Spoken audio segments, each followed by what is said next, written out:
ബംഗാൾ മുഖ്യമന്ത്രി മമതാ ബാനർജി സുപ്രീം കോടതിയുടെ പ്രതിക്കൂട്ടിലായി. ഇന്ത്യയുടെ ഫെഡറൽ സംവിധാനത്തെ തന്നെ ഉലയ്ക്കുന്ന ഒരു വലിയ നിയമ പോരാട്ടത്തിനാണ് രാജ്യം സാക്ഷ്യം വഹിക്കുന്നത്. കേന്ദ്ര ഏജൻസിയായി ഇഡിയെ സംസ്ഥാന പോലീസ് തടയുന്നു. മുഖ്യമന്ത്രി നേരിട്ട് റെയ്ഡ് രംഗത്ത് ഇടപെടുന്നു. ഒടുവിൽ രാജ്യത്തെ പരമോന്നത നീതിപീഠം ഇടപെടുന്നു. ഇവിടെ നിയമവാഴ്ചയുണ്ടോ എന്ന് സുപ്രീം കോടതി തന്നെ ചോദിക്കുമ്പോൾ അതിന്റെ അലയൊലികൾ ഡൽഹി വരെ എത്തുകയാണ്. എന്താണ് ബംഗാളിൽ യഥാർത്ഥത്തിൽ സംഭവിച്ചത്? എന്തിനാണ് ഐപാക് ഓഫീസിൽ ഇഡി എത്തിയത്? മമതയുടെ വാദങ്ങൾ എന്തൊക്കെയാണ്? വിശദമായി പരിശോധിക്കാം.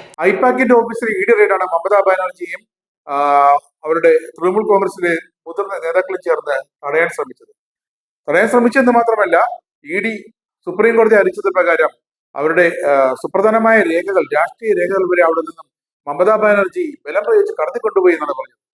അതുകൊണ്ടാണ് എന്നിട്ട് ആ ഐപാക്കിൽ ചെന്ന ഇഡി ഉദ്യോഗസ്ഥർക്കെതിരെ ബംഗാൾ പോലീസ് കേസെടുക്കുകയും ഈ FIR ആണ് മരവിപ്പിക്കാനായിട്ട് സുപ്രീം കോടതി ബംഗാൾ പോലീസിനോട് നിർദ്ദേശിച്ചിരിക്കുന്നു.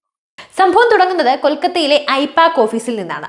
പ്രമുഖ രാഷ്ട്രീയ തന്ത്രജ്ഞൻ പ്രശാന്ത് കിഷോർ രൂപീകരിച്ച് നിലവിൽ തൃണമൂൽ കോൺഗ്രസിന്റെ തെരഞ്ഞെടുപ്പ് കൺസൾട്ടന്റായ സ്ഥാപനമാണ് ഐപാക്. കൽക്കരി കുംഭകോണവുമായി ബന്ധപ്പെട്ട അന്വേഷണത്തിനാണ് തങ്ങൾ എത്തിയതെന്ന് ഇഡി പറയുമ്പോൾ അതല്ല ഇതിന്റെ പിന്നിൽ ലക്ഷ്യമെന്തെന്ന് തൃണമൂൽ ആരോപിക്കുന്നു. തങ്ങളുടെ വരാനിരിക്കുന്ന തെരഞ്ഞെടുപ്പ് തന്ത്രങ്ങൾ ചോർത്താൻ അമിത്ഷാ അയച്ചതാണ് ഇഡി എന്നായിരുന്നു മുഖ്യമന്ത്രി മമതാ ബാനർജിയുടെ പരസ്യമായ നിലപാട്. റെയ്ഡ് നടക്കുന്നിടത്തേക്ക് മുഖ്യമന്ത്രി നേരിട്ടെത്തുകയും ഉദ്യോഗസ്ഥരെ തടയാനായി ശ്രമിക്കുകയും ചെയ്തത് ഇന്ത്യയിലെ തന്നെ അപൂർവമായിട്ടുള്ള ഒരു കാഴ്ചയാണ്.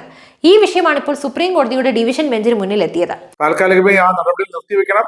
അതുപോലെ തന്നെ ജനുവരി 8 നടന്ന ഈ ഐപാക്കിൽ ഇഡി ഉദ്യോഗസ്ഥർ റെയ്ഡ് ചെയ്യാനെത്തിയപ്പോൾ നടന്ന സംഭവത്തിന്റെ CCTV ദൃശ്യങ്ങളും വ്യക്തമായി സൂക്ഷിച്ചു വെക്കണമെന്നും അത് കൈമോശം വന്നു പോകരുതെന്നും പോലീസിന് കർശനമായ നിർദ്ദേശമാണ് ഇപ്പോൾ സുപ്രീം കോടതി നൽകിയിരിക്കുന്നത്. കാരണം നിയമം ഇടപെട്ടില്ലെങ്കിൽ പിന്നെ എന്താണ് ഇടപെടേണ്ടത് എന്നാണ് സുപ്രീം കോടതി ഡിവിഷൻ ബെഞ്ച് ചോദിച്ചത്.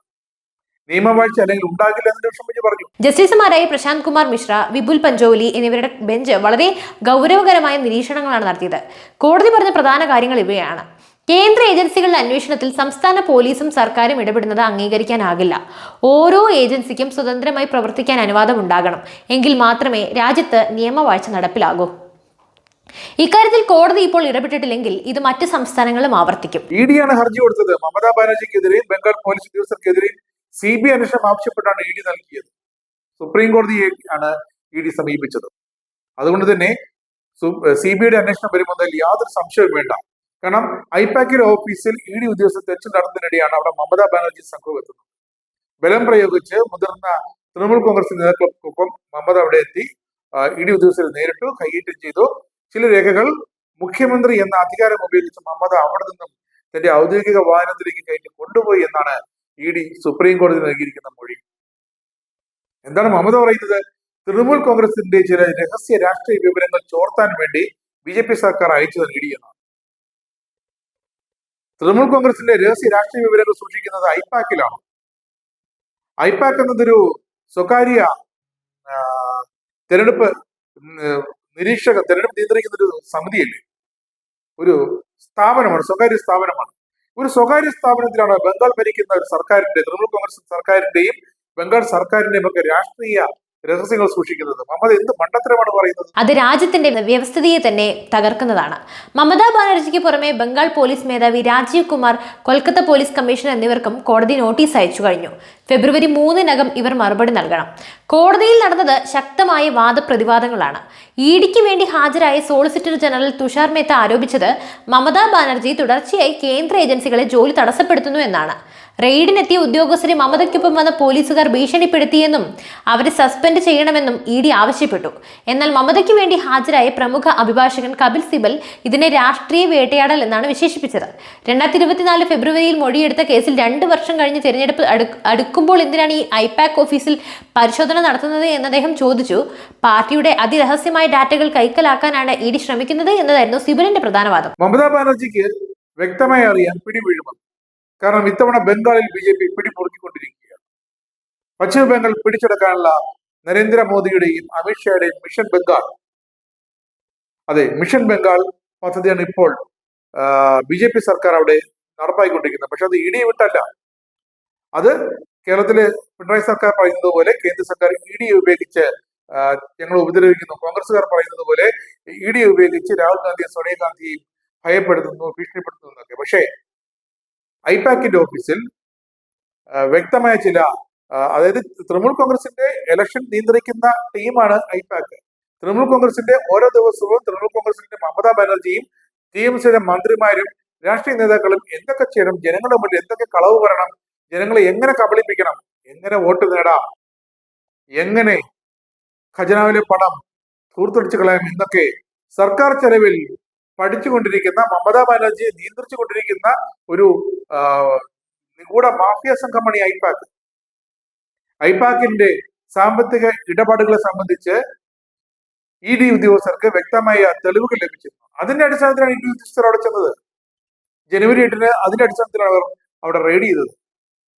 നിർണായകമായ രേഖകൾ അവർക്ക് ലഭിക്കുകയും ചെയ്തു. പക്ഷേ അതിലും നിർണായകമായ ചില രേഖകൾ, ഒരുപക്ഷെ ഇത് രാജ്യ സുരക്ഷയുമായി ബന്ധപ്പെട്ട രേഖകളാകാം, ബംഗ്ലാദേശ് സർക്കാരുമായുള്ള ചില ഇടപാടുകളുമാകാം.